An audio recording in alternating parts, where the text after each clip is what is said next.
Let me ask you something, and I want you to actually sit with it instead of rushing to defend yourself. How many times this week did you say yes when your entire body was screaming no? How many times did you apologize for something that wasn't your fault just to keep the peace? How many times did someone raise their voice at you, and instead of staying still, you shrank? If you're honest with yourself, the answer is more than you'd like to admit. And that's not a character flaw you were born with. That's a program. Somebody installed that in you. A parent, a teacher, a culture obsessed with being liked. And tonight, we're not going to comfort that program. We're going to dismantle it. This isn't self-help. Self-help tells you to love yourself and set boundaries and call it a day. What I'm giving you tonight is something older, colder, and far more useful. This is the beginning of a reconstruction. When it's finished, the person who watched this video will not exist anymore. In their place will be someone quieter, someone harder to read, someone who is never again mistaken for prey. Now, before we get into the rules, you need to understand the foundation they stand on, because without it, these are just tactics, and tactics without philosophy are just tricks that eventually get caught. Machiavelli didn't write The Prince to teach cruelty for its own sake. He wrote it because he watched gentle, well-meaning rulers get destroyed by men who understood that virtue and power are not the same currency. His core insight was simple and brutal. It is safer to be feared than to be loved, because love depends on the goodwill of others, and fear depends only on you. That doesn't mean you go around making enemies. It means you stop outsourcing your safety to other people's approval. Carl Jung gives us the second piece. Jung talked about the shadow, the parts of yourself that you've buried because they were inconvenient or scary or unlikable. Your capacity for anger, your capacity for ruthlessness, your capacity to walk away without explanation. Most people spend their whole lives disowning their shadow, and then they wonder why they get walked over. The shadow isn't your enemy. It's the part of you that was never allowed to protect you. And then the Stoics complete the triangle. Marcus Aurelius, sitting in his tent between wars, wrote to himself that no one can control your reaction unless you hand the wheel. Emotional mastery isn't coldness for the sake of coldness. It's sovereignty. It's the refusal to let another person's behavior dictate your internal state. Power, shadow, sovereignty. Hold those three together, and now we go through the rules. The first mistake almost everyone makes is explaining themselves too much. You say no to something, and then you spend the next 5 minutes justifying it, softening it, apologizing for having a preference at all. Here's the Machiavellian correction. A decision that requires justification invites negotiation. The strategist states a position once, calmly, and lets the silence do the rest. When you stop explaining, people stop testing you because there's nothing left to push against. That's when respect starts. Not because you demanded it, because you simply stopped bleeding it away. The second mistake is reacting immediately to provocation. Someone insults you, someone tests you, and your nervous system fires before your mind has a chance to think. The unbreakable move here is the pause, not a performative one, a real one, where you let the other person sit in the discomfort of your silence.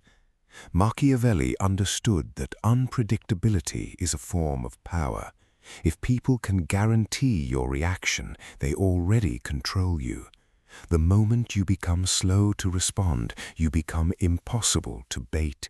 And a person who cannot be baited is a person other people quietly start to fear. The third mistake is revealing your full hand. You tell people your plans, your wounds, your next moves because you want connection. You want to feel understood. But information is leverage, and leverage given away freely is leverage you can never take back. The cold-blooded correction is simple. Say less than you know. Let your actions speak in hindsight rather than your words in advance. When people can't predict what you're building, they can't sabotage it. And when your results finally arrive, they arrive as a surprise nobody saw coming. That surprise is its own form of authority. The fourth mistake is trying to be liked by everyone in the room. This is exhausting, and worse, it's transparent. Everyone can feel a person who is performing likability instead of simply existing. The ruthless truth is that being universally liked means you stand for nothing sharp enough to create friction. The strategist accepts that some people will dislike them and lets that be fine, because approval-seeking is a leash and you cannot lead while wearing one. The moment you stop needing the room starts needing you. The fifth mistake is confusing kindness with softness and then abandoning kindness altogether once you feel that softness has hurt you. But Machiavelli never said to become cruel. He said to become capable of cruelty, so that your kindness becomes a choice, not a default setting people can exploit. The shadow work here is owning your own edge. You can be warm and still have teeth. In fact, warmth without teeth is precisely what gets exploited by anyone paying attention. The moment people sense that your gentleness has a limit, they stop testing that limit. The sixth mistake is holding on to grudges the loud way, through confrontation, through arguments, through trying to make the other person understand how much they hurt you. This burns your energy and hands them your attention, which is the one resource they were never entitled to. The cold-blooded alternative is quiet withdrawal. No speech, no closure conversation, just distance, delivered without announcement. People fear silent removal far more than they fear your anger, because anger tells them you still care. Silence tells them you've already moved on, and there is no more humiliating position than being irrelevant to someone you once wronged. The seventh rule, the one Machiavelli lived but rarely spelled out in plain words, is this: never let your position depend on any single person's opinion of you.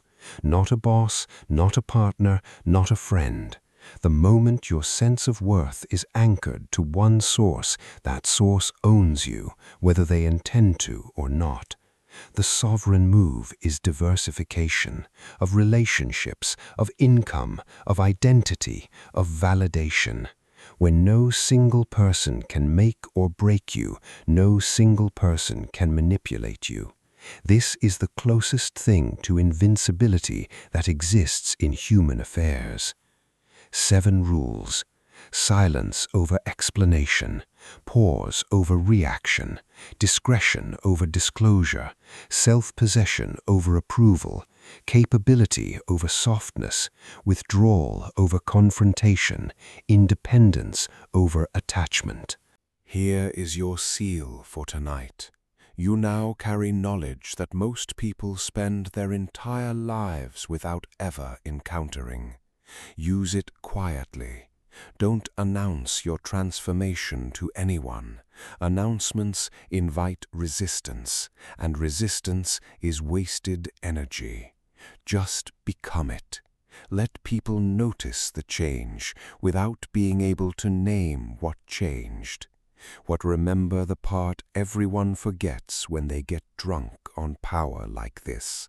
The monster you're building must stay on a leash you hold. Machiavelli's ruthlessness was never the goal, it was the boundary that protected something worth protecting. Become dangerous enough that no one mistakes you for weak again, but stay disciplined enough that your strength never curdles into cruelty for its own sake. That is the difference between a strategist and a tyrant.